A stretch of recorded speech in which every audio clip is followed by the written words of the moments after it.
रोका।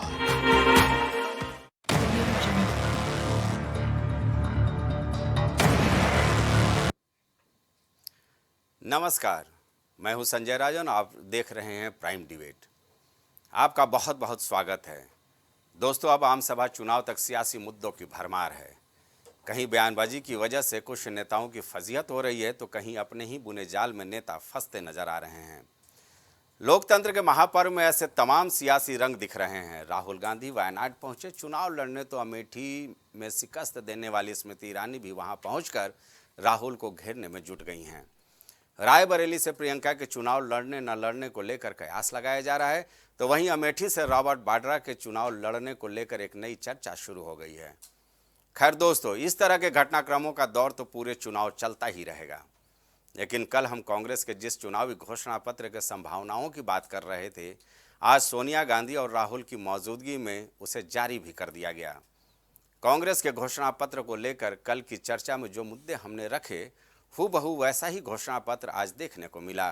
5 न्याय के लिए 25 गारंटी वाला ये घोषणा पत्र राहुल गांधी की भारत जोड़ो न्याय यात्रा पर आधारित है। लिहाजा इस घोषणा पत्र का नाम ही दे दिया गया है कांग्रेस का न्याय पत्र। नारी, किसान, युवा, श्रमिक हिस्सेदारी, न्याय के अलावे 2-3 अहम मुद्दे भी मुझे देखने को मिले कांग्रेस के इस न्याय पत्र में, जिसका जिक्र तो होना ही चाहिए। एक तो ये कि पिछले 10 साल के भ्रष्टाचार की केंद्र सरकार में सरकार बनने पर जांच कराई जाएगी। दूसरा ये कि नई शिक्षा नीति पर राज्य सरकारों से सलाह लेकर बदलाव करने का वादा इस न्याय पत्र में देखने को मिला। ऊपरी अदालत में न्यायाधीशों की भर्ती के लिए राष्ट्रीय न्यायिक आयोग के गठन का वादा भी कांग्रेस ने देश की जनता से किया है। अब माना यह जा रहा है कि 1-2 दिन में पी चिदम्बरम की अगुवाई में बने कांग्रेस न्याय पत्र का जवाब देने के लिए राजनाथ सिंह की अगुवाई में बन रहे बीजेपी का संकल्प पत्र मोदी की गारंटी के साथ जनता के सामने होगा। दोस्तों, आज एक बार फिर हम घोषणा पत्र को लेकर चर्चा करने जा रहे हैं। कल चर्चा संभावनाओं पर थी, लेकिन आज चर्चा जारी घोषणा पत्र को लेकर है। एक बेहतरीन पैनल हमारे साथ जुड़ेगा, लेकिन पहले सुन लेते हैं कांग्रेस के घोषणा पत्र पर नेताओं की कुछ प्रतिक्रियाएं। ये घोषणा पत्र देश के राजनीतिक इतिहास में न्याय के दस्तावेज के रूप में याद किया जाएगा। राहुल जी के नेतृत्व में चली भारत जोड़ो न्याय यात्रा में 5 पिलर्स पर ध्यान केंद्रित किया गया था। ये लोकतंत्र को और संविधान को बचाने का चुनाव है। एक तरफ एनडीए नरेंद्र मोदी जी जो कॉन्स्टिट्यूशन पर आक्रमण कर रहे हैं, लोकतंत्र पर आक्रमण कर रहे हैं, इंस्टीट्यूशंस को कैप्चर कर रहे हैं, और दूसरी तरफ इंडिया अलायंस जो कॉन्स्टिट्यूशन की रक्षा करता है, लोकतंत्र की रक्षा करता है। तो ये चुनाव इन दोनों फोर्सेस के बीच में है। परंतु मैं ये बताना चाहता हूं कि जितनी भी बातें उन्होंने कहने का प्रयास किया, तो मैं 2-3 तथ्य आपके सामने रख देता हूं। जो उनके विद्वान लोगों ने कहने का प्रयास किया है, वास्तविकता यह है कि अगर हम जनता के साथ जाकर मिलकर उनके लिए लड़ते हैं, ये जो मैनिफेस्टो बना है, ये मैनिफेस्टो कांग्रेस पार्टी ने नहीं बनाया है। ये मैनिफेस्टो हिंदुस्तान की जनता ने बनाया है। हमने सिर्फ इसको लिखा है। बेरोजगारी की दर देखें तो 5% के आसपास महंगाई की दर और 3.1% के आसपास बेरोजगारी की दर है।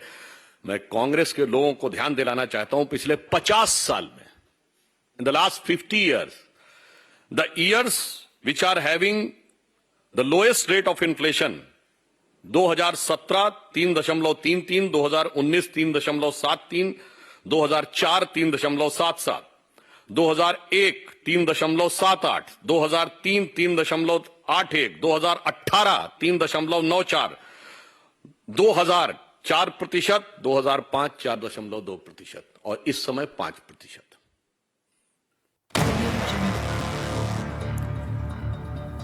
तो सुना आपने, इस घोषणा पत्र को लेकर के बीजेपी की क्या प्रतिक्रिया है और कांग्रेस का क्या दावा है। जाहिर सी बात है, एक बेहतरीन पैनल हमारे साथ जुड़ चुका है और अगले 1 घंटे तक हम इस पर चर्चा करने की कोशिश करेंगे।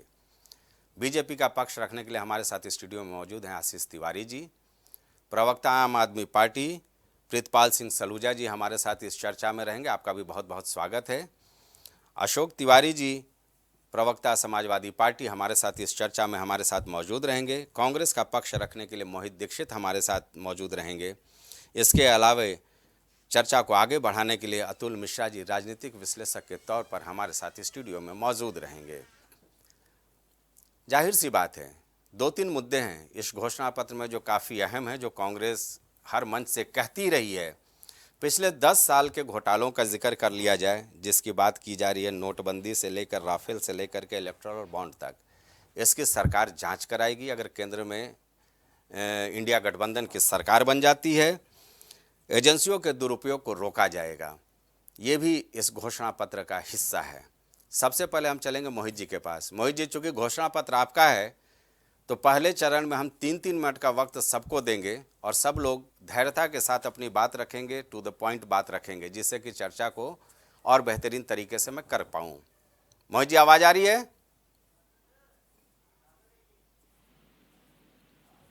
मोहित जी, आवाज़ आ रही है? जी आ रही है। जी मोहित जी, घोषणा पत्र आपका है, लिहाजा चर्चा आपसे ही बनता है। भाई, आपने तमाम दावे किए हैं, बीजेपी की ओर से भी आरोप प्रत्यारोपों का दौर जारी है कि ये झूठ का पुलिंदा है घोषणा पत्र। पहले 3 मिनट अपनी राय रख ले प्रथम चरण में, फिर हम आरोप प्रत्यारोप पर जाएंगे। जी, पहले तो आपको और हमारे साथी सर्वों को पहले से सभी को नमस्कार।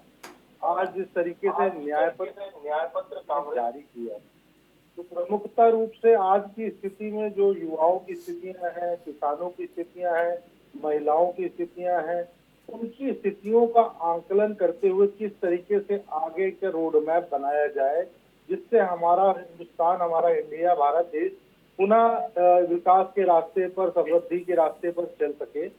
इसको लेकर के आज जो आपने अभी जिसका जिक्र किया, हमारे न्याय पत्र का, वो जारी किया गया, जिसमें हमारी पांच किया है। स्काइप पे जो है वही आवाज आ रही है।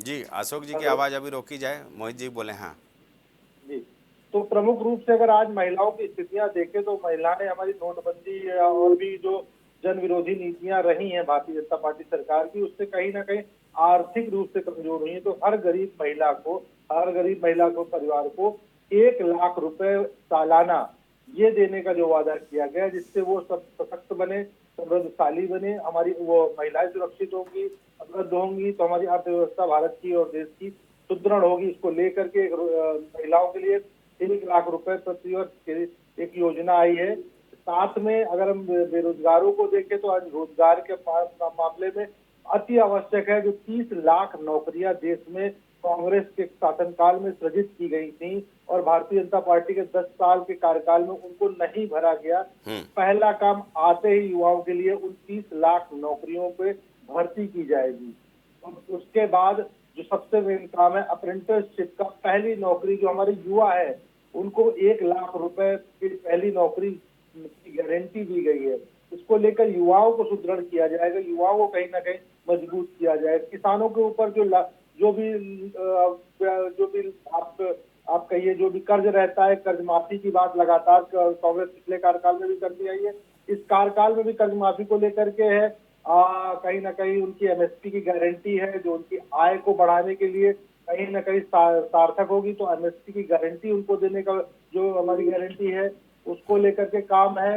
रही बात जो आर्थिक और सामाजिक न्याय की बात है, आज आर्थिक सामाजिक न्याय की आवश्यकता इसलिए पड़ रही है कि कहीं ना कहीं जो समाज के दलित और पिछड़े समाज के लोग हैं, वो कहीं ना कहीं अभी मुख्य धारा में सार्थक रूप से नहीं जुड़ पाए हैं। तो उसके लिए जाति जनगणना करा करके उनको उचित प्लेटफॉर्म, उचित अपना जो जरूरत है जिस चीज की, उसको दे करके उनकी भारत की विकास में जोड़ा जा सके, इसके लिए जाति जनगणना कराई जाएगी। इसी तरीके लेकर के और भी चीजें हैं, जो इलेक्टोरल बॉन्ड वगैरह है, इनको लेकर के इनकी जांच कहीं ना कहीं संदेह के घेरे में चीजें आती जा रही हैं, तो इनकी जांच होगी। जो भारतीय जनता पार्टी के जो कार्यकाल में भ्रष्टाचार हुए, इनकी लगातार जांचें होंगी। जो संवैधानिक संस्थाओं का दोहन हो रहा, संवैधानिक संस्थाएं आज कटघरे में खड़ी हुई है, आज कहीं ना कहीं उनको आशंका की नजरों से देखा जा रहा है, तो उनको कहीं ना कहीं सशक्त बना करके भारत देश के निर्माण में जिस तरीके से वो अपना सक्रिय योगदान देती रही है, उनको मजबूती प्रदान करने की कोशिश की ठीक है। जाएगी। इस तरीके से और भी सारी चीजें समृद्धशाली भारत को बनाने के लिए जरूरी है, वो सारी चीजें कम से कम की जाएंगी। ये ठीक है, 3 मिनट का समय पूरा हुआ। कहीं ना कहीं संकल्प है, यही संकल्प लेकर के आज ये न्याय मोहित दूसरे पत्र चरण जारी में किया फिर गया। बात करेंगे। 3-3 मिनट का समय है। प्रवक्ता समाजवादी पार्टी अशोक जी, भाई इंडिया गठबंधन के आप भी पार्ट हैं, तो जाहिर सी बात है कि कांग्रेस के इस न्याय पत्र को लेकर के आप भी कहीं ना कहीं उसके साथ जुड़े हुए नजर आएंगे। जी जी बताएं। जी, मेरा सवाल यही है कि चूंकि आप भी इंडिया गठबंधन के पार्ट हैं, कांग्रेस के साथ आपका टाई अप है चुनाव को लेकर के, तो जो कांग्रेस का आज न्याय पत्र जारी हुआ है उसके साथ आप भी जुड़े जी। होंगे। इस घोषणा पत्र को या जुड़े न्याय हैं, पत्र ठीक को है, आप किस तो रूप में लेंगे? आपका सवाल क्या? आप कांग्रेस के इस न्याय पत्र को किस रूप में लेंगे? आवाज आ रही है? आवाज भी आई। जी, कांग्रेस के इस न्याय पत्र को हम ठीक लेंगे और क्या लेंगे, तो सही रूप में लेंगे। तो इसमें कोई सवाल पूछे तो बताएं। मेरा सवाल ये है कि कांग्रेस का जो ये न्याय पत्र है, क्या समाजवादी पार्टी अलग से भी कोई घोषणा पत्र लाएगी या इंडिया गठबंधन का साझा यही घोषणा पत्र मान लिया जाएगा? ये कांग्रेस पार्टी का घोषणा पत्र है और हम भी अपना लाएंगे। उसमें क्या कुछ होंगे? 3 मिनट में अपनी बात रखेंगे कुछ जनता के सामने? कि आप कहना क्या चाहते हैं हम समझ नहीं पा रहे हैं। कांग्रेस का न्याय पत्र पूरा पढ़ा नहीं है अभी हमने। चर्चा ही इस मुद्दे पर है भाई साहब, चलिए कोई बात नहीं। प्रवक्ता आप प्रितपाल सिंह के पास चलते हैं। प्रितपाल जी, जी भाई कांग्रेस ने अपने न्याय पत्र में कह दिया है कि जांच एजेंसियों के दुरुपयोग को रोका जाएगा। ऐसा लगता है कि सबसे ज़्यादा पीड़ित आप ही लोग हैं इस मामले को लेकर के, तो संभवतः आप भी इसका समर्थन करेंगे। बिल्कुल सर, आवाज बड़ी कम आ रही थी, मैं दो प्रवक्ताओं को सुन भी नहीं पाया। जैसे आपकी आवाज तो ठीक आ रही है, मैं उम्मीद करता हूँ आवाज थोड़ी बढ़ाई जाए। देखिए, आज कांग्रेस ने अपना मैनिफेस्टो जारी किया है और क्योंकि तकरीबन हम लोग जो है 28 पार्टियां लगभग इसमें जुड़ी हुई हैं इंडिया गठबंधन में। अभी ये संख्या बढ़ेगी भी हो सकता है आने वाले कुछ दिनों में। जो भी घोषणा पत्र हर पार्टियों का आ रहा है उसको एक जगह मर्ज किया जाएगा। मकसद यही रहेगा कि देश की जो जनता है, जो 140 करोड़ हमारे देश की आबादी है, तो उसको हम किस तरह से उनके टैक्स के पैसे से उसको हम लोग सुविधा दे पाए, ये मकसद ये होगा। अधिकतर जो बातें हैं जो मैनिफेस्टो में अभी सामने आई हैं, वो अधिकतर बातें जो है वो आम आदमी पार्टी की समझ में आ रही है।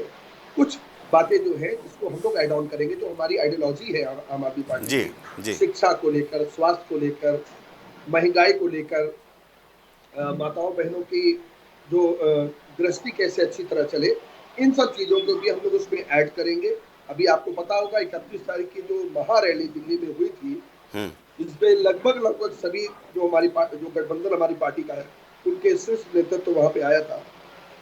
वहां पे सुनीता केजरीवाल जो अरविंद केजरीवाल जी की पत्नी है, उन्होंने अरविंद केजरीवाल जी की जो मंशा है, जो देश को देने की मंशा है, क्षमा चाहता हूँ, उनको उन्होंने उजागर किया था और ये बात को कहा था कि जो दिल्ली में हम शिक्षा और स्वास्थ्य और जो महिलाओं को सुविधाएं दे पा रहे हैं बसों में आवागमन को लेकर, या बुजुर्गों को तीर्थ यात्राएं करा रहे हैं, बिजली और पानी के ऊपर जो हमारी योजनाएं हैं इनको देश के ऊपर लगाया जाए। ये अरविंद केजरीवाल की कही हुई बात को जी सुनीता केजरीवाल जी ने कहा था। तो मैं उम्मीद करूंगा इंडिया गठबंधन में इन सब बातों को भी रखा जाएगा जब ये सामने आएगा देश के सामने एक रूप के। ठीक है आशीष जी, भाई आपने भी घोषणा पत्र पढ़ी होगी, न्याय पत्र इसका नाम दिया गया है। आपकी ओर से तमाम तरह की आपत्तियां आ रही हैं कि ये झूठ का पुलिंदा है, देश को गुमराह करने वाला है। भाई जाहिर सी बात है, कांग्रेस का न्याय पत्र है तो आप तो उसका विरोध करेंगे ही। मैं संजय भाई आपको पहले ये बता दूं कि ये कांग्रेस का न्याय पत्र नहीं है, ये चोरी किया हुआ मैनिफेस्टो है।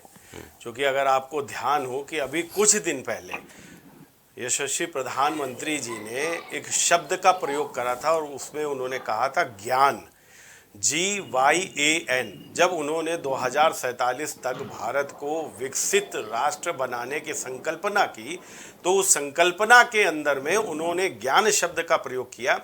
और ज्ञान शब्द का मतलब था उन्होंने ये कहा था कि हमको ज्ञान को मजबूत करना पड़ेगा और स्तर तक अगर हमको विकासशील से विकसित राष्ट्र की यात्रा करनी है तो। और ज्ञान का अर्थ था, G से था गरीब, Y से था युवा, A से था अन्नदाता और N से था नारी। तो यही सारी चीज उठाकर कांग्रेस के मैनिफेस्टो में आप देख लीजिए कि इन्हीं चारों चीजों का इन्होंने प्रयोग करा हुआ। तो कहीं ना कहीं इनके पास पहले तो मुद्दे नहीं हुआ करते थे, फिर जो नेता थे वो नेता भी आप देख रहे हैं सड़पड़ दौड़ लगा रहे हैं, वो भी भाग गए। इनके पास मैनिफेस्टो में बताने के लिए, चूंकि काम तो इन्होंने जो करे हैं वो पूरे देश ने इनको बाहर करने का काम करा सत्ता से, चूंकि इनके जो काम थे उसी कामों को जनता ने नकारा और नकारने से इनको अभी तक सत्ता में आने नहीं दिया है। तो कहीं ना कहीं इनके पास मैनिफेस्टो में छापने के लिए मुद्दे ही नहीं थे। तो इन्होंने प्रधानमंत्री जी की जो कही हुई बात है उसी को उठाकर अपने मैनिफेस्टो में दूसरी तरीके से कर लिया। और ये गारंटी बता रहे थे कि अभी उसकी एक छोटी बहन आ गई है गारंटी। इनके हर आप उसमें देख लीजिए गारंटी ये लिखे, तो ये जो छोटी बहन भाजपा की आई थी गारंटी, तो उसकी ये क्या साली लगती है? जो इनके वाली गारंटी है वो साली है क्या? ये भी इनको बताना चाहिए कि ये गारंटी तो इन्होंने भी पकड़ा है, तो ये उस बहन की साली है क्या, ये बताएं। तो कहीं ना कहीं कुल मिला के एक लबोलबाब इसका ये है कि विपक्ष के पास न सोच है, न विजन है, न नेता है, न मैनिफेस्टो में बताने के लिए कुछ है, न भाषणों में। अभी हमारे प्रीतपाल सलोजा, आप आम आदमी पार्टी के बता रहे थे, अभी दिल्ली में महारैली के अंदर में बातें क्या हो रही थी। सुनीता केजरीवाल जी बता रही थी अरविंद केजरीवाल जी शेर हैं, शेर, और बताने लगी कि ये पहले स्वतंत्रता सेनानी थे, फिर ये जब मर गए तो उसके बाद अब ये केजरीवाल बन के आए। मैं तो हाथ जोड़ रहा था कि इन्होंने ये नहीं बता दिया कि ये यही तो भगत सिंह थे जो अभी पैदा होके आए हैं। ये मतलब हद वाली बातें हो रही थी। खड़गे जी अपना राग अलाप रहे थे, राहुल गांधी को मारे डाल रहे थे। 3 मिनट की समय सीमा देखते राहुल गांधी, और एक बिहार से नेता आए थे, वो गाना गा रहे थे, तुम तो धोखेबाज हो। तो वहां पर कुल मिला के जो महारैली इनकी हुई उसमें सारे भ्रष्टाचारी एक दूसरे को कि हम कैसे बचेंगे उसके ऊपर जतन हो रहा था। देश को लेकर, राष्ट्र को लेकर एक भी बात, एक लाइन की कभी नहीं आई है। पूरे मैंने कम से कम 3 बार वो चीजें सुनी। तो राष्ट्र से इनसे कोई नहीं, बस ये दिखाने के लिए, बताने के लिए, जुमलेबाजी करने के लिए कि ये भ्रष्टाचारियों को मोदी जी चूंकि लगातार जेल भेजने का काम कर रहे हैं, तो इससे कैसे बचा जाए, उनकी ये पूरा लब्बो-लबाब था उस मीटिंग। ठीक है जी। अतुल जी, सारे सियासी दलों को आपने सुना, इस न्याय पत्र की बात की जाए तो जनता से कितना इत्तेफाक रखने वाला ये न्याय पत्र है? क्या मोदी की गारंटी के आगे ये टिक पाएगा? संजय जी, आपने हमारी बात का खुद उत्तर दे दिया। आपने कहा जनता की राय के सामने टिक पाएगा। ये न्याय पत्र इनका जो भी आया है किसी पार्टी से मतलब नहीं है। इनसे चाहे 28 पार्टियों का अलायंस हो, उससे मतलब नहीं है। कोई पार्टी इस न्याय पत्र के बारे में राय नहीं दे सकती है। लेकिन 1 अरब 40 करोड़ जनता क्या राय देगी वोट के माध्यम से, ईवीएम के माध्यम से, तब इनका न्याय पत्र मालूम पड़ेगा। कांग्रेस के अंदर एक सबसे बड़ी कमी क्या है, जो मैं पिछले काफी समय से डिबेट में कहता भी आ रहा हूं, कि उसको अपनी शब्दावली और प्लस अपने संगठन पर ध्यान देना होगा। अभी आप देखिए संजय जी, श्रीनेत्र जी ने क्या कर दिया, एक छोटी सी टिप्पणी मारी और कंगना जी के लिए कहा, उसका क्या हश्र हुआ? तो उन चीजों का कांग्रेस को बैठकर जो उसका संगठन है उसके बारे में सोचना चाहिए। आप एक बात बताओ संजय जी कि जिसको पूरा विश्व आज रेटिंग में 76% देता है, हमारे प्रधानमंत्री हैं, मोदी की बात ही नहीं कर रहे हैं, हमारे प्रधानमंत्री को 76% रेटिंग दी जाती है और पूरा विश्व का निर्णय उस पर आता है। प्रीतपाल जी हंस रहे हैं। उस प्रधानमंत्री को, प्रीतपाल जी को भी उत्तर दूंगा थोड़ी देर में, जी। और उस प्रधानमंत्री को 76% रेटिंग मिलने के बाद हमारे ही देश के नेता अगर अब शब्दों का प्रयोग करते हैं तो 1 अरब 40 करोड़ जनता के दिमाग में वो हिट करता है संजय जी। प्रीतपाल जी ने भी एक बात कही, बहुत बढ़िया बात कही आप वालों ने। आप खाली इतना बता दीजिए सलूजा जी, क्या शिक्षा मंत्री को आबकारी विभाग कब से सौंप दिया जाता है? हमको तो नहीं लगता किसी पार्टी ने सौंपा होगा। शिक्षा मंत्री आबकारी का कब से काम करने लग गया? नहीं करता है। इस चीज को पार्टियों को समझना पड़ेगा, जानना पड़ेगा। सलूजा जी आएंगे आपके पास, पहले बोल लेंगे। देखिए अब दूसरी बात हमारे सामने एक बात आई कि सपा उम्मीदवार, सपा भी प्रवक्ता बैठे हुए, इनको भी सोचना पड़ेगा। जिस समय पर आपने भी कहा मैं भी अपना मैनिफेस्टो लाऊंगा, आप मैनिफेस्टो तो लाएंगे, लेकिन जो आपकी मुरादाबाद जनता है, जो रामपुर की जनता है, उसको कैसे सेटिस्फाई करेंगे उस मैनिफेस्टो से? क्यों? क्योंकि आपके चुनाव के पहले ही ये स्थितियां पैदा हो गई कि आप वहां पर कैंडिडेट नहीं डिसाइड कर पा रहे हैं। कभी आप किसी को ला रहे हैं, कभी आप किसी को ला रहे हैं। आप आजम जी से मिलने जा रहे हैं, जेल में मिलने जा रहे हैं। जनता इस चीज को बड़ी माइन्यूटली ऑब्जर्व कर रही है, क्षमा कीजिएगा मुझको। बागपत, बिजनौर और उसके अलावा आप आगे बढ़ते चले जाइए पश्चिम में, वहां पर भी आप डिसीजन नहीं तिवारी जी ले पा रहे हैं। What is the reason? इसको सोचना पड़ेगा। और जिस दिन पार्टियां 1 अरब 40 करोड़ की सारी पार्टियां बात करती हैं, जिस दिन सारी पार्टियों ने अपने पार्टी के स्थिति को अलग रख के 1 अरब 40 करोड़ जनता के विषय में सोचना शुरू कर दिया, उसी दिन मैनिफेस्टो आएगा। अब मैं बात करता हूं तिवारी जी की। तिवारी जी को बोलने का अधिकार है अपने मैनिफेस्टो को लेके, संकल्प पत्र को लेके। आपको याद होगा संकल्प पत्र जब तिवारी जी ने दिया, आपकी भारतीय जनता पार्टी ने दिया, तो उसमें धारा 370 था, उसमें आपका 3 तलाक था, उसमें राम मंदिर था। आज अगर भारतीय जनता पार्टी कहीं पर भी अपनी कोई सभा करती है तो उस चीज को जनता के बीच में रख सकती है और कोई भी विपक्षी संगठन उस चीज को नहीं काट सकता है। इस चीज को भी ध्यान रखना होगा। सलूजा जी अभी मुस्कुराए थे, बहुत अच्छी बात है। आप भी तो दिल्ली में हैं, आपकी भी पार्टी है और पंजाब में भी आप हैं, आपने भी मैनिफेस्टो लागू किया था।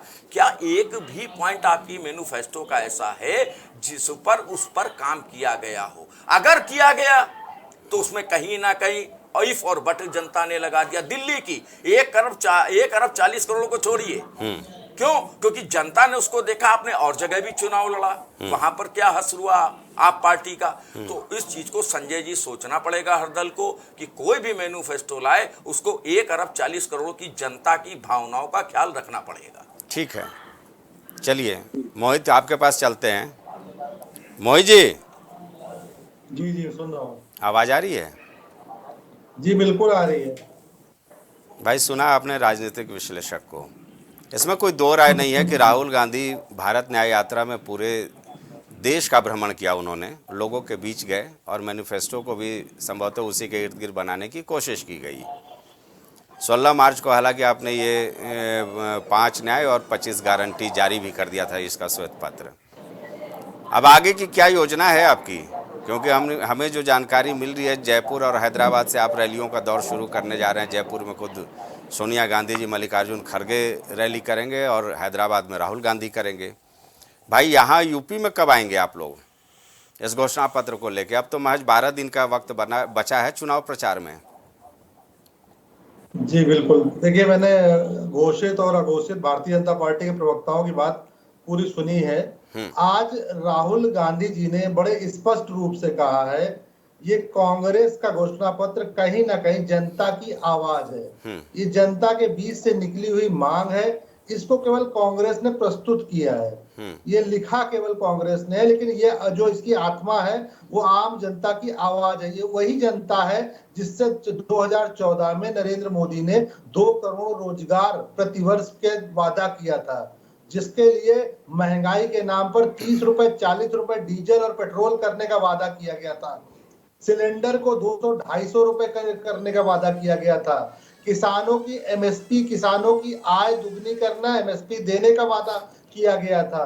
महिला सुरक्षा के नाम पे ऐसे कानून बनाए जाएंगे कि ब्रजभूषण शरण सिंह सरीखे लोग जेल के पीछे होंगे, ना कि अपनी ऐशगाह में दबंगई कर रहे होंगे। तो उन सब मुद्दों पर जब जनता ने देखा, जनता के बीच जब राहुल गांधी न्याय यात्रा को लेकर के किसानों से, मजदूरों से, महिलाओं से, युवाओं से लगातार जब संवाद किया उन्होंने, तो इन सब चीजों का निचोड़ या निष्कर्ष निकला है उसका ही न्याय, जो अन्याय काल में 10 साल के अन्याय काल में नरेंद्र मोदी जी ने भारत के लोगों के साथ अन्याय किया, उसका ही निचोड़ निकला और ये न्याय पत्र के रूप में सामने आया है। लेकिन मोहित एक सवाल मैं पूछूंगा, बिल्कुल बेशक ये चुभने वाला सवाल हो सकता है आपके लिए। न्याय पत्र जब जारी किया जा रहा था तो हम पूरी प्रेस कॉन्फ्रेंस को लाइव प्रसारित कर रहे थे प्राइम टीवी पर। मल्लिकार्जुन खड़गे जी को कहना पड़ा कि भाई तालियां क्यों नहीं बज रही हैं, आप जनता के बीच में न्याय पत्र ला रहे हो, तो एक जोश और उत्साह का माहौल क्यों नहीं दिख रहा है? नहीं, पहली चीज वो जनता के बीच में नहीं था, वो आप पत्रकार बंधुओं के साथ और कांग्रेस के जो शीर्षस्थ लोग थे उनके बीच पढ़ा जा रहा था। बात ये हो रही थी जब महिलाओं को, गरीब महिलाओं को, उस वक्त पे मैं आऊंगा, जब गरीब महिलाओं को प्रतिवर्ष 1 लाख रुपए दिया जाएगा, जो आज सशक्तिकरण के लिए, महिलाओं के सशक्तिकरण के बड़े बड़े वादे किए जा रहे हैं, जो अति आवश्यक है, क्योंकि महिलाएं कहीं ना कहीं घर और समाज बनाती हैं। उस बात को जब प्रस्तुत किया तो कांग्रेस के लोगों ने तो तालियां बजाई। तो कहीं ना कहीं अब आप मीडिया वर्ग से अपेक्षा करी उन्होंने, खड़गे जी ने, कि अगर महिलाओं की बात हो रही तो कम से कम सबको रिकॉग्नाइज करके, सबको उसको रिकॉग्नाइज करते हुए तालियां बजानी चाहिए थी। तो केवल एक मांग करी थी, आप कोई मंच पे जाकर के उसको प्रस्तुत नहीं करा जा रहा था, वो प्रेस कॉन्फ्रेंस चल रही थी, वहां प्रस्तुतिकरण चल रहा था। तो आप भी जब समझ रहे होंगे उस बात को, किसी बहुत बड़ी रैली या भीड़ से नहीं ताली बन की अपेक्षा करी गई थी। एक आम जनमानस से, अगर भारतीय होने के नाते एक महिला का सम्मान करते, उन लोगों से अपेक्षा की गई थी कि महिलाओं के सम्मान की अगर कोई योजना आएगी या उसके लिए। मीडिया वाले मोहित जी कभी ताली नहीं बजाते हैं किसी प्रेस कॉन्फ्रेंस में। बिल्कुल, मामले को घुमाने की कोशिश मत कीजिए। 22 साल की पत्रकारिता मेरी हो चुकी है। आपके सहयोगी हैं उत्तर प्रदेश में, साथ आप लोग चुनाव लड़ रहे हो। अशोक तिवारी जी कह रहे हैं कि हमने मैनिफेस्टो पढ़ा ही नहीं है, प्राइम टीवी पर उन्होंने स्वीकारा है। अशोक जी, आपसे जवाब चाहेंगे। मैं बिल्कुल आपकी बात से सहमत हूँ कि तो मीडिया वाले, जरा अशोक जी का जवाब ले लेते हैं। हमारी मैंने स्पष्ट रूप से कहा कि पूरी तरह से नहीं पढ़ा है, और जो है पूरा जानकारी अभी नहीं हो पाई, आज ही आया है, अभी पूरी तरह जानकारी नहीं हो पाई। भाई साथ आप लोगों को मन साझा करना है, जानकारी होनी चाहिए अशोक जी।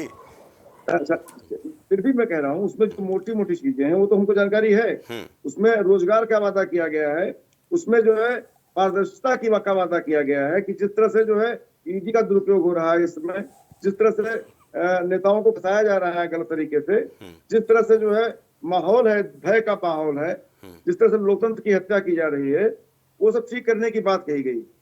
और ये होनी चाहिए, ये होनी चाहिए। सच्चाई है इस समय जो माहौल है देश का, देश में किसान डरा हुआ है क्योंकि हमको आय दोगुनी करने का वादा किया लेकिन कुछ किया नहीं उसके लिए। नौजवान आक्रोशित है इस समय देश का, तो उसको चाहिए रोजगार। रोजगार की बात कही गई है, रोजगार की स्पष्ट रूप से बात कही गई है घोषणा पत्र में। तो सवाल इस बात का है, कांग्रेस का घोषणा पत्र जो है वो जनता के लिए है, जनता के लिए लाया गया है और जनता के जो है भलाई के लिए लाया गया है, स्पष्ट रूप से है ये। लेकिन सवाल इस बात का है कि इस समय जो देश में माहौल है वो देश में माहौल भय का माहौल है, देश में ताकत का माहौल है। भारतीय जनता पार्टी अपनी ताकत के आगे सबको नतमस्तक करना चाहती है, सबको दबाना चाहती है, विपक्ष को जो है कमजोर करना चाहती है, जोड़ तोड़ का रास्ता अपनाए हुए है, वो सबको तोड़ना चाहती है, सभी पार्टियों को तोड़ करके अपनी पार्टी को मजबूत करना चाहती है, वो भी डर के आधार पर, भय के आधार पर। ये डर और भय का माहौल दूर होगा उस दिन जिस दिन जनता जो है फैसला करेगी 2024 का। ये स्पष्ट है। अभी कांग्रेस का आया है, समाजवादी का भी आएगा। तो सवाल इस बात का है कि ये घोषणा पत्र जो है देश की जनता को उसकी भलाई करने के लिए लाया गया है और उसके जो है मनोकामनाओं को पूरा करने के लिए लाया गया। मनोकामनाएं क्या है? भारतीय जनता पार्टी की विदाई। भारतीय जनता पार्टी की विदाई ही एकमात्र उद्देश्य है नौजवानों का, किसानों का, और जो है पूरी जनता का, आधी आबादी का, पिछड़ों का जिस तरह से हक मारा जा रहा है, गरीबों का हक मारा जा रहा है, उस हक को दिलाने का सवाल इस बात का है कि इस समय मुद्दों से डरी हुई है भाजपा। भाई आप लोगों ने पीडीए का तो नारा दिया ही है अशोक जी। जी, पीडीए का नारा दिया है, बिल्कुल दिया। पिछड़े हैं, दलित हैं, अल्पसंख्यक हैं, आधी आबादी है और जो है आदिवासी हैं, ये सारे के सारे लोग, यही सारे लोग किसान हैं, नौजवान हैं, जवान हैं। सेना में जिस तरह 4 साल की नौकरी दी गई है, वो तो कलंक है इस देश के ऊपर। सेना में 4 साल की नौकरी, 4 साल बाद रिटायरमेंट। इसको जो है हमारे राष्ट्रीय अध्यक्ष यादव जी ने स्पष्ट रूप से कहा है कि हमारी सत्ता आएगी, इंडिया में दोनों सरकार बनते ही हम इसको समाप्त कर देंगे और हम पक्की नौकरी देंगे। सेना में पक्की नौकरी देंगे, हम बेरोजगारों को रोजगार देंगे और जो है देंगे, सरकारी नौकरी देंगे। परीक्षाएं लीक पर लीक हो रही हैं, ये कहाँ का न्याय है? कहाँ का न्याय है? सार्वजनिक उपक्रम जो भी है, सरकारी जो उपक्रम है, वो बेचे जा रहे हैं पूरी तरह से। कांग्रेस के न्याय पत्र में इस बात का भी जिक्र है युवाओं के लिए कि नकल विहीन परीक्षा। बहरहाल चलेंगे। प्रितपाल जी, कुछ आप बोलना चाह रहे थे? मैं ओपनिंग जो 3 मिनट का समय इन्होंने भारतीय जनता पार्टी को अपने दिया था, उन्होंने कहा कि सुनीता केजरीवाल जो है वो 31 तारीख की रैली में जो अरविंद केजरीवाल की कही कोई बात कह रहे थे, तो मुझे तो ऐसे लग रहा था जैसे ये नहीं कहते कि भगत सिंह ही जन्म लिए हैं, तो भगत सिंह ही जन्म लिए हैं। भगत सिंह, चंद्रशेखर आजाद, खुदीराम बोस, उस्ताद फतेहुल्लाह खान का ये सपना था, वो इन्होंने चूम के फांसी इसलिए नहीं डाली थी कि हम गाय काटने वालों से 250 करोड़ का भारतीय जनता पार्टी चंदा लेगी। उन्होंने इसलिए नहीं चूम के फांसी चढ़ाई थी कि वो विपक्षी दलों को झूठे बयान में फंसा के जेल में डालेगी और उस विपक्षी जिसने झूठे बयान दिए उसको टीडीपी से टिकट दिलाएगी। ये उनकी परिकल्पना नहीं थी। जो देश की आजादी के मतवाले थे, उनकी कल्पना थी कि हमारे नागरिक जो हमारे जब आजादी होने के बाद हमारा देश जब तैयार होगा तिरंगा के तले, तो हमारे देश में हिंदू, मुस्लिम, सिख, ईसाई, अगड़े पीछे सभी लोगों को एक तरह से न्याय मिलेगा, एक तरह से उनको समान शिक्षा दी जाएगी, समान स्वास्थ्य दिया जाएगा, बिजली, पानी, हर चीज जो टैक्स देंगे उनके बदले में उनको दिया जाएगा। वो भगत सिंह अरविंद केजरीवाल में दिखता है, वो भगत सिंह मनीष सिसोदिया में दिखते हैं, चंद्रशेखर आजाद संजय सिंह में दिखते हैं, वही खुदीराम बोस जो है वो हमारे सत्येंद्र जैन में दिखते हैं, एक हमारे कार्यकर्ता में दिखते हैं। जो परिकल्पना उन्होंने की थी वो हम जमीन पे उतारे। अगर ये हम कहते हैं कि भगत सिंह का जन्म हुआ है अरविंद केजरीवाल के रूप में, इसमें हुआ है। अब आ जाते हैं भारतीय जनता पार्टी के काम पे। और एक आपके राजनीतिक विश्लेषक इस बात को कह रहे थे कि मनीष सिसोदिया आबकारी नीति पे नीतियां बना रहे थे, उनको शायद इसका बात का पता नहीं है। 13 विभाग उनके पास थे, वो शिक्षा मंत्री भी थे, उप मुख्यमंत्री भी थे, उनके पास कई ऐसे विभाग थे, वो अपने विभाग के तहत ही उसको बना रहे थे। अगर ऐसा कुछ था तो भारतीय जनता पार्टी के जो राज्यपाल जो हंटर लगा के वहां बिठाए गए हैं, वो मनीष सिसोदिया को आबकारी नीति बनाने ही नहीं देते, जिसको बाद में उन्होंने बिगाड़ दिया। अब आ जाते हैं, इन्होंने कहा कि जो राजनीतिक विश्लेषक थे जिनको भारतीय जनता पार्टी का कोई विश्लेषण नहीं दिखा, उनको ये नहीं दिखा कि गाय के नाम पर, राम के नाम पर आने वाली भारतीय जनता पार्टी 250 करोड़ रुपए गाय मांस बेचने वालों से क्यों ले रही है, उनको विश्लेषण करना भारतीय जनता पार्टी में नहीं दिखा। वो कांग्रेस का विश्लेषण कर रहे थे, सपा का कर रहे थे, आम आदमी पार्टी का कर रहे थे, मगर शायद वो विश्व हिंदू परिषद से आते हैं इसलिए इस तरह की वो भाषा बोल रहे थे। अब वो कह रहे थे कि आम आदमी पार्टी अपनी किसी घोषणा पत्र पे बात कर ले, मैंने इसलिए नोट कर लिया था। तो मैं इनको याद दिला दूं, 2015 में 70 घोषणाओं के साथ आए तो गारंटी, वो गारंटी नरेंद्र मोदी जी की नहीं थी, वो संकल्प पत्र कहा करते थे और हम कहते थे हम गारंटी देंगे। उसी गारंटी के दम पर हम लोग 2020 में पुनः चुनाव में उतरे और अरविंद केजरीवाल कहने लगा, अपना रिपोर्ट कार्ड लेके लोगों के बीच में गया, कहने लगा तुमको हमने बिजली फ्री दी, पानी फ्री दिया, शिक्षा तुम्हारे बच्चों को दी, स्वास्थ्य दिया, माताओं बहनों को बसों में आवागमन मुक्त दिया, और दिल्ली के जो बुजुर्ग हैं उनको हमने श्रवण कुमार बन के यात्राएं कराई हो और तमाम योजनाएं दी हो, तब मुझे वोट देना, नहीं तो भाजपा को वोट दे देना, मोदी को वोट देना, मोदी के लोगों को वोट देना। और दिल्ली वालों ने क्या कहा, ये कहते थे साइन बाग, साइन बाग, साइन बाग। दिल्ली वालों ने कहा चल भाग, चल भाग, चल भाग। चलिए ठीक है। दिया, फिर आम आदमी पार्टी को तीसरी बार वोट। चौथी बार हम पंजाब में सरकार बना लिए। गुजरात मॉडल कह के मोदी जी बाहर चिल्लाते, झूठ बोलते हैं। जहां पे उनको कोई स्कूल नहीं मिला, उन्होंने टेंट लगाकर एक कृत्रिम स्कूल तैयार किया और विदेश को दिखा रहे थे। और जब राष्ट्रपति की पत्नी जब देश में आती है तो उनको दिल्ली का स्कूल दिखाते हैं। ठीक है प्रितपाल जी, अब आशीष जी से जवाब ले लेते हैं। 5 विधायक हैं सर। मध्य प्रदेश में मामा जी करते हैं, वहां पे हमारा मेयर सिंगरौली से। गोवा में हमारे 2 विधायक, चंडीगढ़ में इससे पूरे देश ने देखा कि कैसे लोकतंत्र की हत्या भारतीय जनता पार्टी कर सकती है। ठीक है, बहुत सारे आरोप आ गए। 1 मिनट आशीष जी से जवाब ले लें, फिर दूसरे राउंड में आरोप और लगा लीजिएगा। आशीष जवाब दे दीजिए। देखिए संजय भाई, मैं मतलब आज का जो विषय है, आज का, ठीक है प्रितपाल जी आपके पास आते हैं, जवाब दे दीजिए। आज का जो भी विषय है वो घोषणा पत्र, मैनिफेस्टो, संकल्प पत्र, जो भी कहना वो उसका है।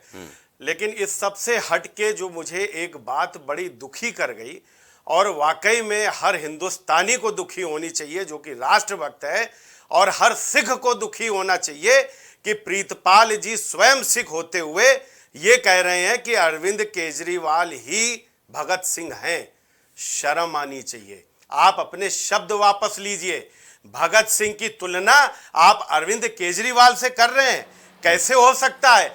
अरविंद केजरीवाल स्वतंत्रता के लिए जेल नहीं गए, भगत सिंह स्वतंत्रता के लिए जेल गए थे, और केजरीवाल जी घोटाले में जेल गए। सुन लीजिए भाई, सुन लीजिए प्रीतपाल, अभी मैं बता रहा हूँ, उसका भी जवाब दे रहा हूँ। ये गलत हो रहा है। ये फिर गया, फिर काम। प्रितपाल जी, अरे अभी आपको बोलने का वक्त मिला था ना, बोलने का वक्त मिला था ना, आप अपने वक्त में क्यों नहीं बोलते? ये नहीं समझ में आता है। आप एक बार शांत रहिए। दूसरों के वक्त में क्यों बोलते हैं भाई?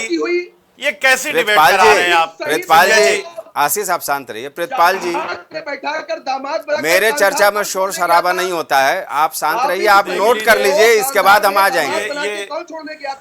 प्रीतपाल जी सुन लीजिए। आशीष जी आप शांत रहिए ना, मैं 1 मिनट बोल रहा हूँ ना उनको। प्रितपाल जी, मेरे डिबेट में शोर शराबा नहीं, आप पॉइंट नोट कर लीजिए, अभी आपके पास चले आएंगे, आप जवाब दे लीजिएगा। हाँ आशीष बोलिए, क्योंकि ऐसे जनता को कुछ समझ में नहीं आता है शोर शराबा। देखिए, मतलब बीइंग अ सिख, इनको ये बात नहीं कहनी चाहिए, ये मुझको कष्टित कर रही है चीज, क्योंकि ये अरविंद केजरीवाल और भगत सिंह को इन्होंने एक जगह लाने का काम कर दिया। भगत सिंह स्वतंत्रता के लिए जेल गए थे, शराब घोटाले में जेल नहीं गए थे। ठीक है, भगत सिंह ने स्वतंत्रता के लिए अपने फांसी चढ़े थे, ये शराब नीति बना रहे थे। ये शराब नीति, ये केजरीवाल तो शराब नीति बना रहे थे भाई वहां पर। ठीक है ना, भगत सिंह ने कभी झूठी कसम नहीं खाई, अरविंद केजरीवाल अपने बच्चों की झूठी कसम खाते हैं। आप ये बता दीजिए कि आप अरविंद केजरीवाल और भगत सिंह को आप इतना, आपको पार्टी परस्ती हो गई कि आपने ये भी नहीं सोचा कि भगत सिंह कौन है। भगत सिंह हमारे लिए प्राण है, भगत सिंह हमारी आस्था है, भगत सिंह हमारा गौरव है, भगत सिंह हमारा आत्मसम्मान है। आपने भगत सिंह को अरविंद केजरीवाल के बराबर लाने का काम कर दिया, और यही एक उन्होंने गलती है आपकी सुनीता केजरीवाल ने भी करी कि जहां पर भगत सिंह की फोटो लगी थी उसके बगल में अरविंद केजरीवाल की फोटो लगा दी, जिसका विरोध भगत सिंह के खुद पोते ने करा हुआ है। आप लोग कैसे पार्टी परस्त और नेता परस्त लोग हैं, जो आपको स्वतंत्रता सेनानी को भी आपने एक ही पल्ले में डालने का काम कर दिया।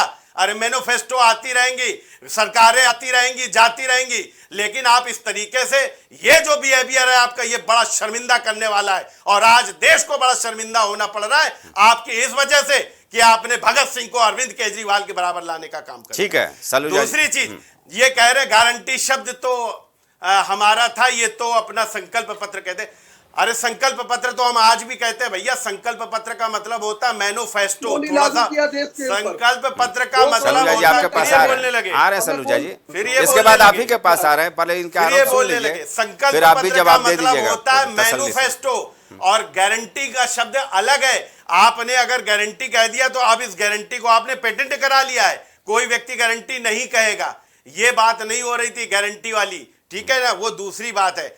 तो मैं सिर्फ इतना कहना चाहता हूं कि अरविंद केजरीवाल ने दिल्ली के बच्चों को खराब करने के लिए शराब नीति बनाई, एक बोतल के ऊपर एक बोतल फ्री देने का काम पूरे भारतवर्ष में कहीं नहीं हो रहा था, इन्होंने वो नीतियां लाई। और अगर ये नीतियां सही थी तो इन्होंने उनको विड्रॉ क्यों करा? और दूसरी चीज, अगर ये इतने ही सही है तो ईडी की कस्टडी तक तो चलो ठीक है, आप तो आरोप लगाते हो कि ईडी भारतीय जनता पार्टी की है, सीबीआई भारतीय जनता पार्टी की है। अरे तो उनको 15 दिन की न्याय हिरासत में क्यों भेज दिया गया? तो क्या ये न्यायालय भी भारतीय जनता पार्टी का है? तो जो अरविंद केजरीवाल हैं वो भगत सिंह कभी नहीं हो सकते हैं। भगत सिंह है, अरविंद केजरीवाल अरविंद केजरीवाल है। जवाब ले लेते हैं। हाँ सलूजा जी जवाब दे दीजिए। बिल्कुल बिल्कुल जवाब दे लीजिए। उन्होंने कहा भी सिख, क्योंकि उनको देश के नागरिकों में सिख नजर आता है, मुसलमान नजर आता है, हिंदू नजर आता है। ये भारतीय जनता पार्टी की गंदी नीति है। मैं सरदार हूँ, मैं आम आदमी पार्टी का प्रवक्ता हूँ, मुझसे वो मेरे नाम से बात कर सकते थे। मेरे पग को देखकर उन्होंने इस बात को कहा कि भगत सिंह का नाम लिया तो तुमको आप पग का सम्मान नहीं रख पाए, इसलिए मुझे बुरा लगा। आशीष अब रुक जाइए, उनको बोल नहीं नहीं मैं बोलूंगा इसलिए नहीं, क्योंकि जब आप पग की बात करोगे तो पग का आप सम्मान नहीं कर पाए। आशीष हाँ उनको बोलने दीजिए, मैंने उनको अभी शांत किया था जी। हाँ बोलिए। जब इन्होंने कहा एक सिख होने के नाते मुझे शर्म आनी चाहिए, मुझे गर्व है कि मैं भगत सिंह की औलाद हूँ। नहीं आपको गर्व नहीं है, झूठ बोल रहे हो आप। आजाद की औलाद आप झूठ बोल रहे हो। आ जाने दो, नहीं गलत बोल रहे हैं ये, उनको बोलने दो ना। कैसे कैसे आप निर्णय ले लोगे को गलत बोल रहे हैं? उनकी बात सुन लो पहले। भारतीय जनता पार्टी को शर्म आनी चाहिए। जब हरियाणा में एयरपोर्ट बना तो उन्होंने भगत सिंह के नाम से, जब एयरपोर्ट पंजाब ने कहा कि एयरपोर्ट बनना चाहिए तो हरियाणा की भारतीय जनता पार्टी ने विरोध किया था। और तो और जितने भी हुए आजादी के दीवाने मत वाले, सब अंग्रेजों की किताब में आतंकवादी, आज भी जो गजट है उसमें भगत सिंह को आतंकवादी कहा जाता है, चंद्रशेखर कांग्रेस की देन है, आतंकवादी कहा जाता है। कांग्रेस की देन है, जिसके साथ आप वहां पर जिसकी गोद में बैठे हो ना दिल्ली में, ये उसकी देन है। आप अपने गठबंधन पर प्रश्न उठा रहे हो, वो कांग्रेस की देन है, उसमें भारतीय जनता पार्टी का कोई लेना देना नहीं। भारतीय जनता पार्टी तो पैदा भी नहीं हुई थी। ये बीच में बोलने लगे। ठीक है, वही ठीक है, भारतीय जनता पार्टी कांधार तक अपना दामाद बनाकर हाफिज सईद को छोड़ने जाती है, जो हमारे 140 करोड़ आबादी के देश को, हमारे नागरिकों को मारने का काम करते हैं। 42 शहीद जब हमारे हुए पुलवामा में, तब वहां के जम्मू कश्मीर के जो राज्यपाल हुआ करते थे, आज गवर्नर खालिस्तानियों के साथ में सरकारें बनाते हो। पन्नू का बयान है, पन्नू का बयान है, सुनिए मेरी बात। खालिस्तानियों के दम पे सरकार बनाने वाले आज भारतीय जनता पार्टी को आप बताओगे? पन्नू ने कहा कि तुमको 134 करोड़ रुपया पन्नू ने दिया। शर्म आनी चाहिए तुमको, आम आदमी पार्टी को शर्म आनी चाहिए। पन्नू ने अपने बयान में कहा है, एक एक करके अपनी बात पन्नू ने अपने बयान में, अरे खालिस्तानियों की गोद में बैठने वाले देश के दुश्मन हो आप। एक एक करके अपनी बात रखें भाई। चलिए खालिस्तानियों की गोद में बैठने वाले हो आप लोग दोनों शांत हो जाएं। हाँ खालिस्तानियों की गोद में बैठने वाले। ठीक है डिबेट को हम 134 करोड़ रुपए लेके डिबेट को हम न्याय पत्र के इर्द गिर्द रखें। ठीक है, खालिस्तानियों की गोद में बैठने वाले आप लोग उनके घर पे सोते हो। आप दोनों शांत हो जाइए, दोनों शांत हो जाइए। ऑडियो डाउन कराना पड़ेगा नहीं तो। मुस्लिम लीग किसकी थी? हाँ ठीक है, उन इतिहासों पर हम जाएंगे बाद में। आज हम न्याय पत्र के इर्द गिर्द चल रहे हैं। हाँ ठीक है अतुल जी, भाई सवाल आपसे है। धब्बा लगाया, इंडिया गठबंधन बना, जनता पार्टी लगाई। ठीक है सलूजा जी आपकी बात आ गई, आपकी बात आ गई। सलूजा जी इसका नाम आता है तो धब्बा तो भारतीय ऑपरेशन ब्लू स्टार। सलूजा जी आपकी बात आ गई। भाई सलूजा जी की आवाज डाउन कीजिए, दोनों की आवाज डाउन कीजिए। स्वर्ण मंदिर में ऑपरेशन ब्लू स्टार करने वाली, हम कहाँ से चर्चा में कहाँ चले जा रहे हैं? आशीष पार्टी की गोद में बैठे हो तुम लोग, शर्म आनी चाहिए। आशीष और सलूजा जी दोनों शांत हो जाइए, उतार रहे हैं, दोनों शांत हो जाइए। ठीक है बात आ गई। अतुल जी एक बात और रहेगी। अतुल नहीं, सलूजा जी अभी आते हैं, और भी मेहमान है हमारे साथ। एक बात और रहेगी, मैं अतुल जी से पहले एक सवाल कर लूं, फिर आपके पास आ जाऊंगा। अपनी बात रख दीजिएगा। अतुल जी भाई, हमें लगता है कि इंडिया गठबंधन एनडीए, ठीक है, अलग अलग घोषणा पत्र जारी होने से बेहतर होता है कि एक सामूहिक साझा पत्र जारी हो जाता। तो शायद हमको लगता है कि अशोक तिवारी जी को भी दिक्कत नहीं होती और मोहित जी को भी दिक्कत नहीं होती, आम आदमी पार्टी को भी दिक्कत नहीं होती। सब लोग चूँकि साथ मिल करके लड़ने का दावा कर रहे हैं, तो तो जनता के लिए एक तरफ से एक वादा आ जाता, इसमें कोई क्या गलती हो जाती क्या? देखिए संजय जी, मैं अभी आपने खुद बताया, आशीष जी ने, मैनिफेस्टो का मतलब है संकल्प। संकल्प क्या चीज़ है, देश की जनता को मालूम पड़ना चाहिए कि जो हमारा पॉलिटिशियन हमसे कह रहा है वो उसको करेगा कि नहीं करेगा। मेन चीज़ ये आती है। अभी तिवारी जी ने हमारे सलूजा जी से एक बात उठा दी केजरीवाल जी की, कि बच्चों की भी कसम खाई उन्होंने कहा मैं कोई सेवा भी नहीं लूंगा, सरकारी आवास भी नहीं लूंगा। तो अगर ये मैनिफेस्टो में कहीं लिखा हुआ था क्या? नहीं लिखा हुआ। तो ऑन पब्लिक उन्होंने बोला था, ऑन एयर बोला। अतुल जी एक चीज मैं बताऊंगा कि वो स्थितियां ऐसी थी भाई। केजरीवाल साहब पहले तो साधारण तरीके से चलते थे। अब कोई भी आदमी उनकी गाड़ी के ऊपर चढ़ जाता था, उनको थप्पड़ मार दिया, कुछ इस तरह की अनहोनी हो रही थी। उनके सुरक्षा में देखिए कुछ ये वजह भी रही है जी। हाँ, ये मैं मानता हूँ। मैं सिंपल अभी मैं उधर नहीं जाऊँ। केजरीवाल जी मेरे दूसरी, मैं मैनिफेस्टो पे आ रहा हूं संजय भैया। मेरा सिंपल ये कहना है कि इंडिया गठबंधन का एक साझा घोषणा पत्र हो जाता है, एनडीए का एक साझा। देखिए क्यों नहीं हो पाया। देखिए मैं आपको बताऊं, अगर साथ लड़ने का दावा किया जा रहा है तो संजय भैया हुआ क्या, कांग्रेस ये चाहती थी कि मैं बड़ा दल हूं, मैं नेशनल पार्टी हूं, मेरा मैनिफेस्टो लोगों को मालूम पड़े और सब मेरे मैनिफेस्टो को माने। आपको भी ये मालूम होगा कि सारे दल बैठे, उन्होंने अपना एक निर्णय लिया। लेकिन उसके बाद में देखिए ममता बनर्जी धीमे से अलग हो गई, उसके बाद और पार्टियां भी आपको मालूम अलग हो गई। वो दल कहीं ना कहीं टूटता चला गया। हाँ, यही मेरा सवाल उसके पीछे कारण क्या रहा, अब मैं किसी नेता का नाम नहीं ले सकता हूं, लेकिन जो नेता हमारे भारतवर्ष में जिनका अच्छी तरीके से लोग नाम जानते हैं, हो सकता है उनकी जिद के कारण हो या उनकी ईगो के कारण हो, उसका भी इम्पैक्ट दलों पर पड़ा और उस चीज को कांग्रेस को समझना चाहिए था। उसी बीच में संजय जी चुनाव आ गए विधानसभा के। छत्तीसगढ़ का चुनाव आया, आपको मालूम, राजस्थान का चुनाव आया, मध्य प्रदेश का चुनाव आया। उन चुनाव का जो निर्णय आया उसने इन पार्टियों के दिमाग पे और इंपैक्ट गलत डाल दिया, जिसके कारण काफी पीछे चली गई कांग्रेस, अपनी बात को नहीं मनवा पाई। अब सारे दल अगर चाहेंगे भी तो उसमें कुछ ऐसे लोग हैं जो अपनी दलों में सेटिस्फेक्शन के लिए, अपनी ईगो को सेटिस्फाई करने के लिए कांग्रेस के मैनिफेस्टो को नहीं मानेंगे, या आप उसको न्याय पत्र कह लीजिए। अभी खुद आपसे अशोक तिवारी जी ने कहा कि मैं अपना मैनिफेस्टो लाऊंगा, मेरा भी आएगा, आप वालों का भी आएगा, हर पार्टी अपना लाना चाहेगी।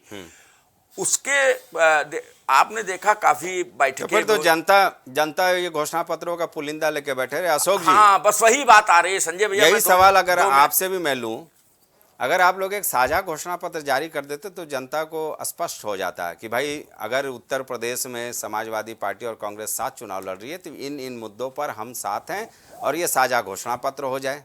संभवतः हमें लगता है कि पिछली बार ऐसा हुआ भी था।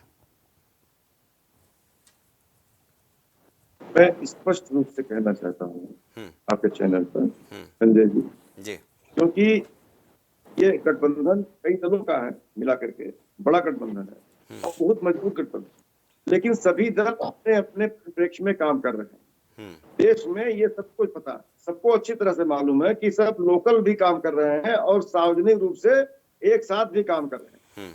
तो हर दल का, उत्तर प्रदेश को ले लीजिए आप, उत्तर प्रदेश का उदाहरण ले लीजिए।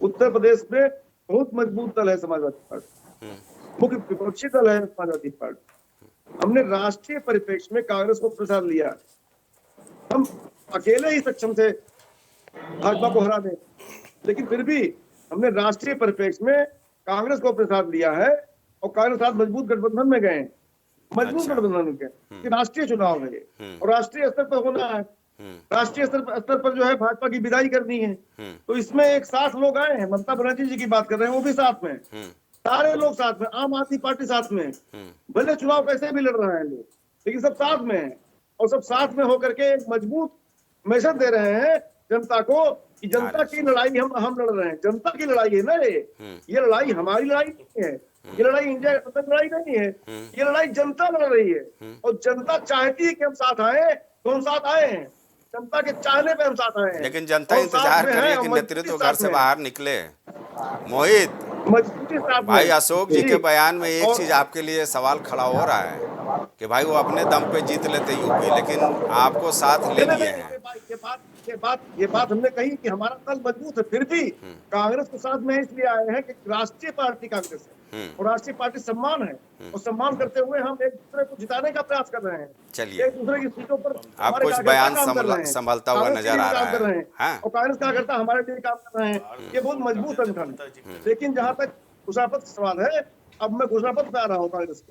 कांग्रेस का जो संकल्प पत्र आया है, घोषणा पत्र आया है, तो भाजपा बिलबिला गई है, भाजपा बेचैन हो गई है। भाजपा जानती है कि कांग्रेस भी बहुत मजबूती से चुनाव लड़ रही है। जहां जहां कांग्रेस लड़ रही है वहां मजबूती से लड़ रही है। ठीक है। जहां जहां समाजवादी पार्टी लड़ रही है मजबूती से चुनाव लड़ रही है, और भाजपा को पटखनी देने जा रही है। भाई आशीष जी, आप यूपी में डर गए हैं अशोक जी से? हाँ, बिल्कुल डरे हुए हैं, इसीलिए बार बार हम टिकट भी बदल रहे हैं। लगातार हमने टिकट बदलने का काम करा है, हम कैंडिडेट ढूंढ रहे हैं, हमारे पास कैंडिडेट नहीं है।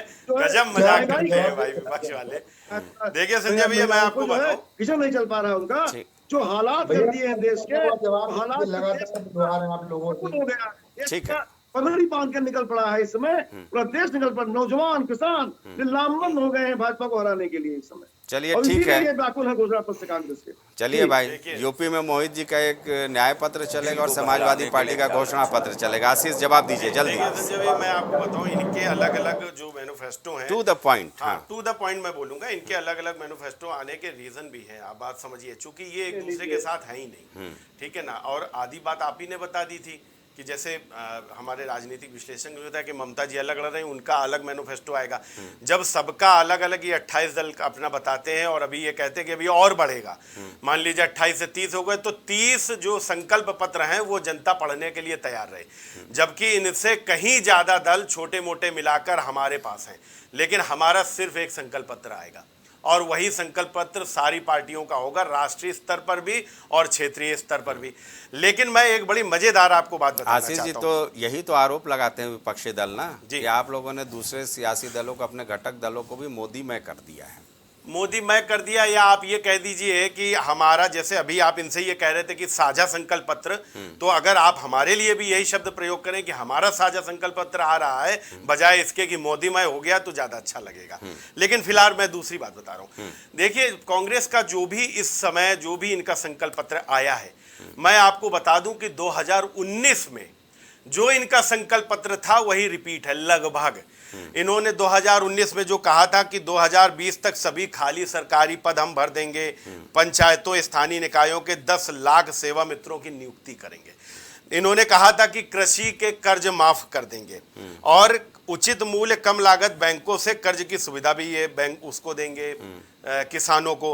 मनरेगा 3 की इन्होंने शुरुआत करने के लिए कहा था। लेकिन इन्होंने कहा था कि 5 करोड़ के आसपास गरीब परिवारों को सालाना 72,000 रुपया देंगे, और इन्होंने कहा था वही न्याय योजना में। तो मैं ये कहना चाहता हूं कि लगभग वही जो इनके संकल्प पत्र में जो पुराने इनके वादे थे वही नए हैं।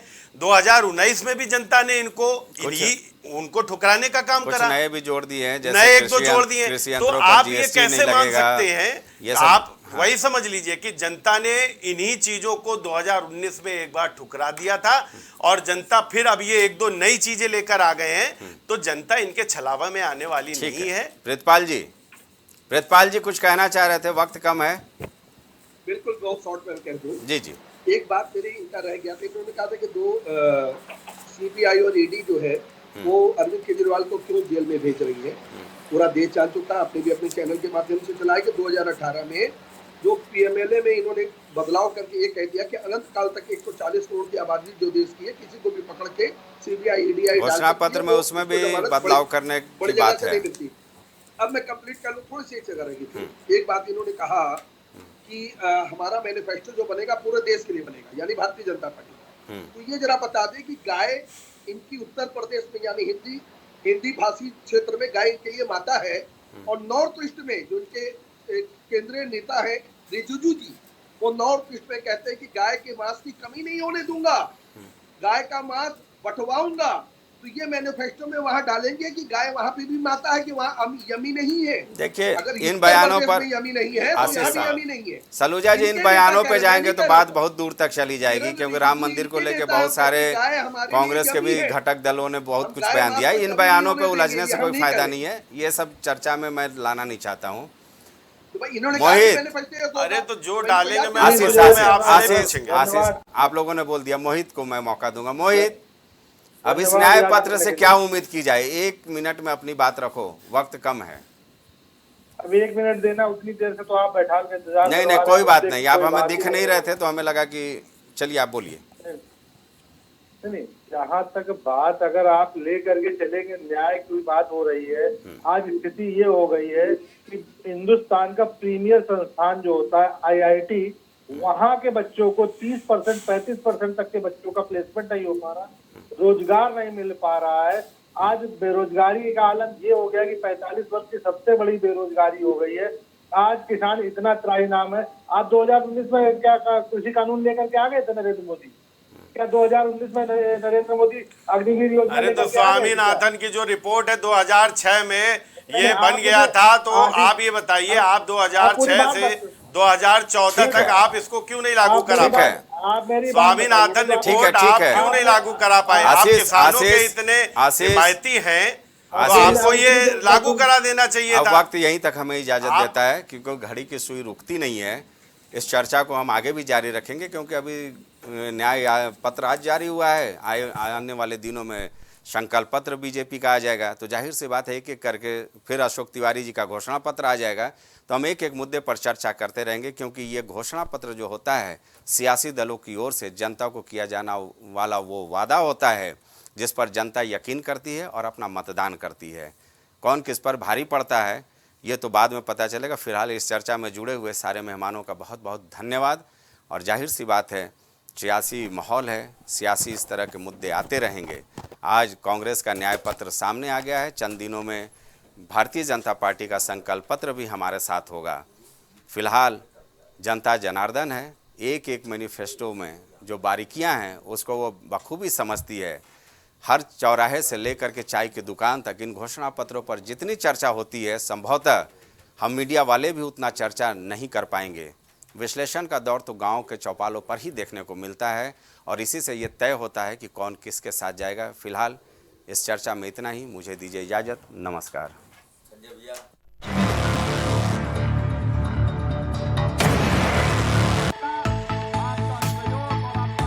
कुछ भाव पुष्प। आप देख रहे हैं प्राइम टीवी, सच साहस सरोकार। प्रॉब्लम्स थी जो मेरे को स्टेप्स चढ़ते हुए प्रॉब्लम थी, वो अब I think so 70% is improved. ठीक है, मेरे को एंकल में प्रॉब्लम थी एंड मेरे को नसेस मसल्स प्रॉब्लम थी, जो मसल्स में काफ़ी पेन रहती है, जो अब की इस टाइम पर एक बार मैंने लिया, मैं लास्ट टाइम आया था, उसके बाद मैं अब दोबारा आया हूँ, तो ऐसे 70% इज इम्प्रूव्ड, जो कि डॉक्टर नहीं कर सका। मैंने हाँ मतलब मैं गंगा राम के हॉस्पिटल के डॉक्टर से तकरीबन 2 साल तक ये ट्रीटमेंट करा था कि उनको समझ ही नहीं आया ये प्रॉब्लम क्या है। दैट इज अब बेटर है।